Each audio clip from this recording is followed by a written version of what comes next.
Bonjour à tous, bonjour tout le monde. Donc on se retrouve aujourd'hui encore une fois pour une interview qui porte sur le leadership. Donc c'est la suite de la dernière interview.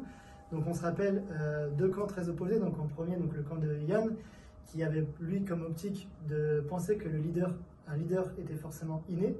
C'est toujours le cas pour moi. Un leader a des compétences innées, il a une aura, il a un savoir-être qui applique au quotidien et qui ne peut pas s'apprendre.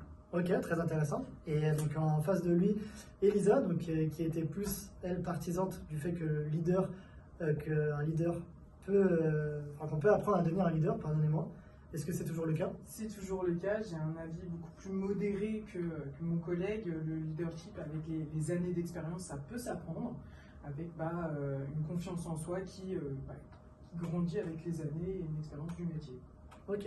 Et vous avez ramené donc deux alliés, enfin chacun une alliée avec vous. Enchanté. Victoria. Alors, enchantée. Moi, je rejoins totalement l'avis de Yann sur le fait que le leadership, c'est soit quelque chose de inné. Pour moi, une personne qui est leader va savoir fédérer naturellement. Les gens vont se diriger également naturellement vers eux. Et il a un certain aura, comme disait Yann, qui va se dégager d'une pièce. Donc, on va tout de suite on va tout de suite être attiré par la personne. Donc, c'est pour moi, le leadership, c'est vraiment quelque chose de inné. Bon, c'est Ikram. Et oui, je suis d'accord avec Elisa, le leadership s'apprend toujours parce qu'en fait, si on dit que le leader est inné, on va refuter tous les managers qui sont des leaders, des bons leaders, et on ne peut pas dire que chaque manager ici est un bon et n'est pas un bon leader, juste parce qu'il n'est pas né avec ce trait-là.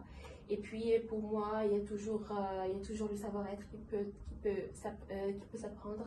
Par exemple, chaque personne peut améliorer sa façon d'écoute ou bien de réagir émotionnellement avec leur équipier et leurs membres d'équipe. Et puis, ça engendre un bon leadership avec des compétences techniques. Et puis, je pense que ça constitue un bon manager.